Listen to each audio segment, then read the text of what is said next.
South India shopping mall festive and wedding celebrations సరికొత్త designs తో అద్భుతమైన కలెక్షన్. అయితే నేను ఇంకొక ముఖ్యమైన విషయం నీ కెరీర్ పరంగా నేను అనుకునేది, నాన్నగారు చాలా గొప్ప ప్రయోక్త.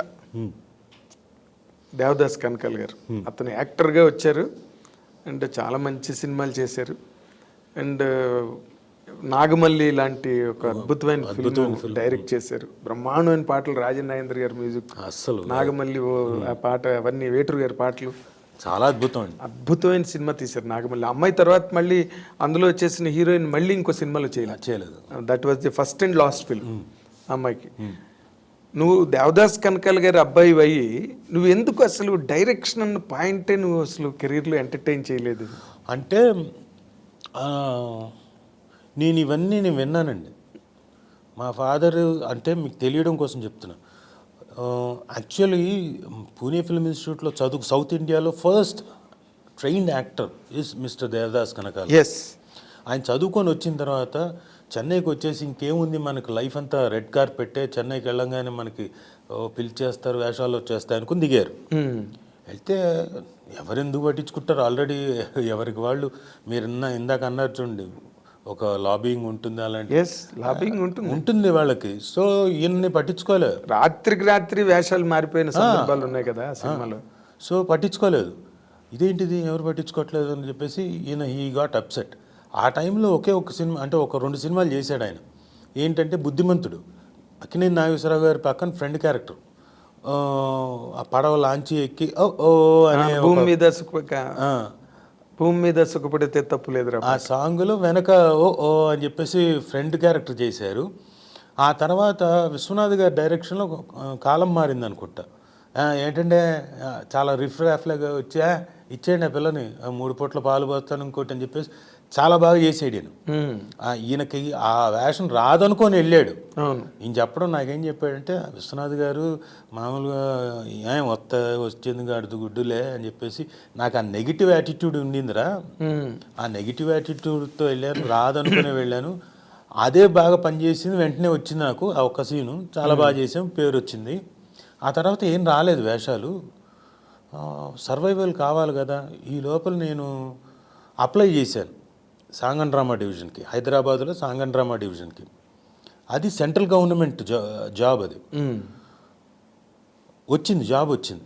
సో ఈ షిఫ్టెడ్ టు హైదరాబాద్కి వచ్చి సెంట్రల్ గవర్నమెంట్ జాబ్, హ్యాపీగా ఉంది. అక్కడే మా అమ్మని చూశారు. అంతకుముందే చూశాడు మా అమ్మని ఎక్కడో, మా నాన్న ఎవరు ఈ మహానటి ఇంత బాగా చేస్తుంది అనుకున్నాడు. అయిపోయింది. తర్వాత సాంగ్ అండ్ డ్రామా డివిజన్కి వచ్చిన తర్వాత పక్కనే కొలీగ్స్గా ఉన్న తర్వాత లవ్లో పడ్డారు, ప్రేమించారు, పెళ్లి చేసుకున్నారు.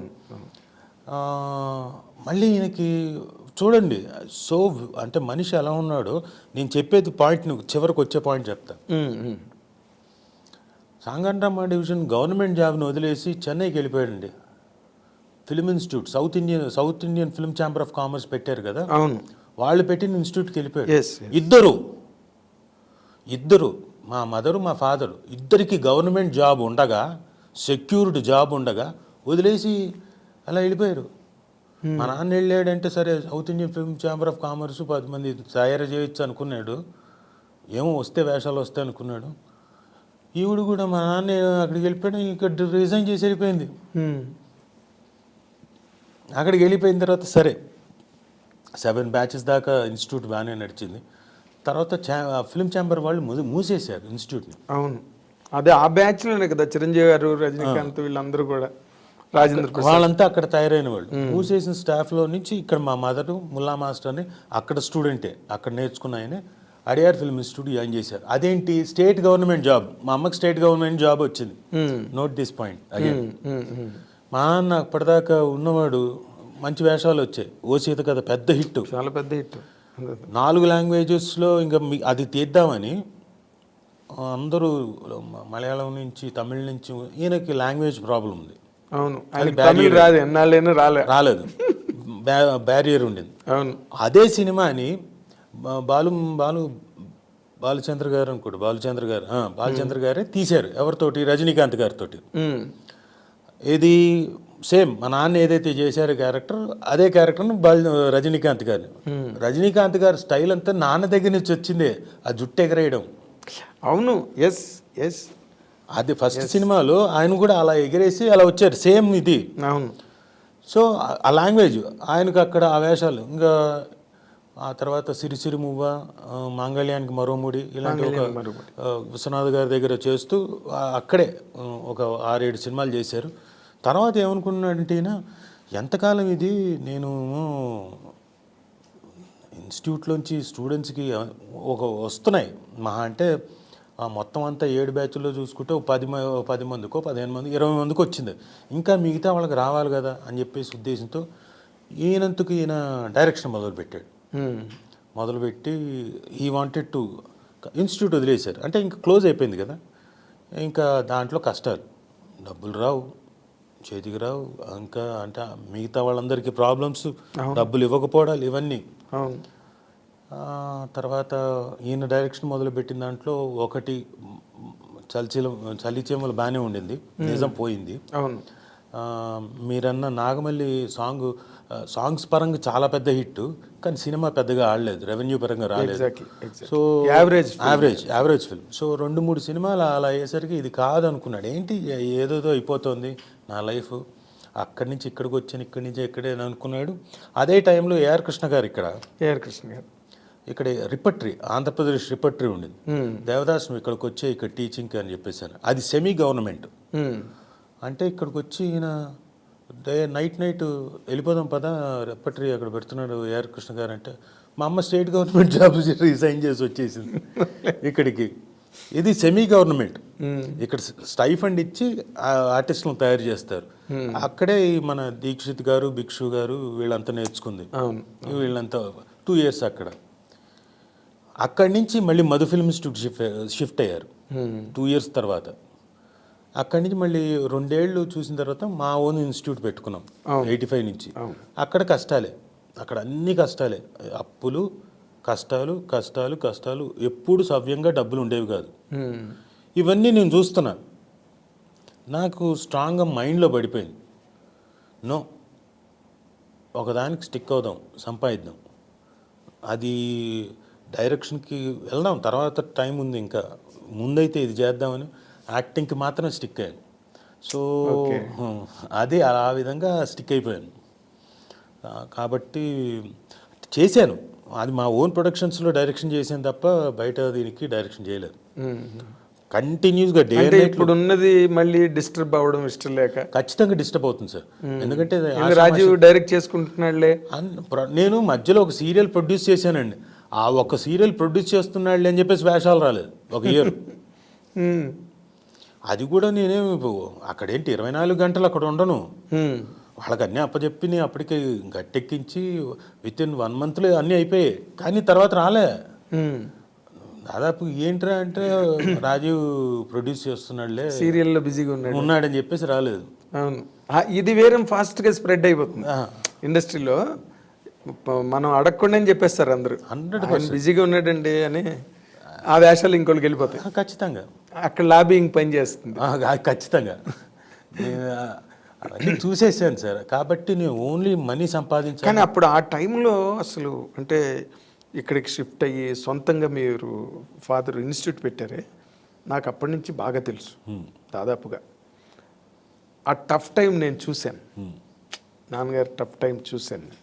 బట్ ఆ టైంలో నీకు తెలుసా? తెలుసు, నాలెడ్జబుల్. చూస్తున్నా, మరి రోజు చూస్తున్నా కదా. రోజు చూస్తుంటే ఒక 100-500 కూడా అప్పు చేయాలా. ఎందుకంటే ఇన్స్టిట్యూట్లో ఉన్న పిల్లలు మెస్ కోసం దానికోసం పెట్టాలి. కొన్నిసార్లు ఉండేవి లేవు, పక్కన పనిచేసేవాళ్ళు వాళ్ళు దాచుకొని ఇచ్చేవాళ్ళు, మీరు తర్వాత వడ్డీకి ఇవ్వండి అని. వాళ్ళ దగ్గర తీసుకొని మెస్సు ఇవన్నీ నడిపించడం, ఇన్స్టిట్యూట్ ఇవన్నీ ఏంటి, ఎక్కడికి వెళ్తున్నాం అంటే మాకు ఏమైపోయింది, అప్పు తీసుకునేసరికి కొన్నేమో ₹5 ఇంట్రెస్ట్, కొన్నేమో ₹8 ఇంట్రెస్ట్కి అలా తీసుకున్నారు. దాంతో హెవీ అయిపోయింది. సో మీరు ఎంత సంపాదించినా మీరు ఏదో సామెత చెప్తారు చూడండి, పై నుంచి నీళ్లు పోస్తుంటే కింద నుంచి పోతున్నట్టు పెద్ద సొరంగంలోకి, అలా పోవడమే, ఉండేవి కావు. అవును. So 1 point of time I took very serious. అంటే ఆ టైంకి వెళ్ళి ఒక టైంలో ఈయన కొంచెం ఫ్యామిలీలో కలతలు వచ్చి బ్రదర్స్ తోటి వాళ్ళతో ఆ టైంలో నేను ఏదో ఉండి నేను సూసైడ్ చేసుకుందాం అనుకుంటున్నా ఏదో అనే మేము ఉన్నాగా సంపాదించడానికి, కానీ నేను I took it very serious. ఇంకా లేదని ఇంకా వచ్చిందల్లా చేయడం, సింగిల్ ఎపిసోడు, సీరియల్స్, డైలీలు, ఉన్న ఛానల్స్ అన్నీ చేసేసాను. ఈ సిటీ కేబుల్ అన్ని ఛానల్స్లో చేసాను. డైలీ సీరియల్స్ అయితే నాతో మొదలుపెట్టిన తర్వాత ఫస్ట్ డైలీ సీరియల్ దగ్గర నుంచి కంటిన్యూస్గా 9 daily serials, day and night. నిద్ర ఉండేది కాదు నాకు, కంటి మీద కొనుక్కుండేది కాదు. And people they use to wait. Dubbing స్టూడియోలో రాజీవ్ కోసం తెల్లారి 4:30 వెయిట్ చేస్తుండేవాళ్ళు. రాజా వచ్చావా, నీకోసం వెయిటింగ్ డబ్బింగ్ చెప్పించడానికి.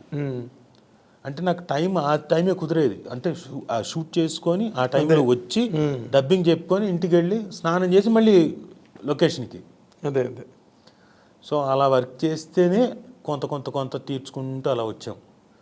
ఆ తర్వాత పెళ్ళి అయిన తర్వాత ఇంకా వైఫ్ వచ్చిన తర్వాత ఇంకిద్దరం కలిసి తీర్చుకుంటూ. సో ఆయన హ్యాపీగా లాస్ట్ డేస్ అయితే మాత్రం he was happy, very happy. ఆయనకి ఏం కావాలో ఆయన అన్నీ పెట్టించుకొని, ఆయన ఫుడ్ విపరీతమైన ప్రియుడు, మంచి భోజనం తెలుసు నాకు మ్యాంగో ఐస్ క్రీమ్ కావాలి, మ్యాంగో ఐస్ క్రీమ్స్ నువ్వు అదేంటి డయాబెటిక్ పేషెంట్వి వద్దు అన్నాడు, నాకు కావాలంతే.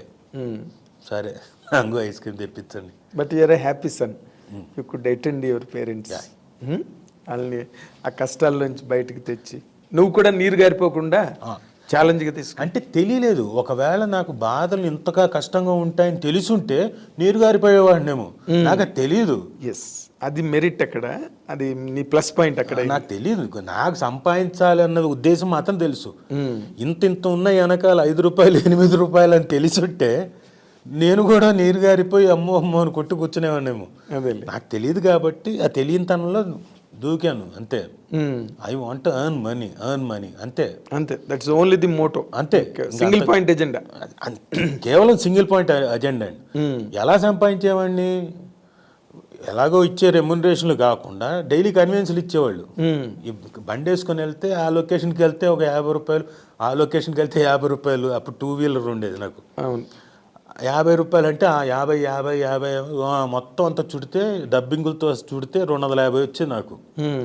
ఆ 250 నా ఖర్చు 50 రూపాయలే, పెట్రోల్ పోసుకోవడం, ఎదవలవాట్లకి అన్నీ కలిపి 50 రూపాయలు. మిగతా 200 కూడా ఇచ్చేవాడిని ఇంట్లో.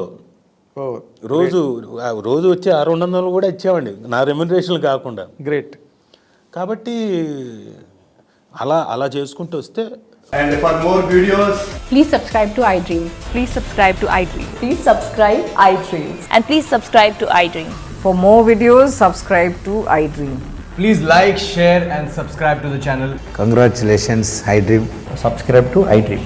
Subscribe to iDream. So subscribe to iDream Media. iDream ki iDream team andarki huge congratulations. Please subscribe iDream Media. Please subscribe to iDream. Subscribe iDream. Please subscribe to iDream. iDream అంటే నా కళల ఛానల్ సబ్స్క్రైబ్ చేసుకున్న నోరు తిరుగుతలేదు, మీరైతే గంట గుర్తు కొట్టండి. For more such videos, please subscribe to iDream.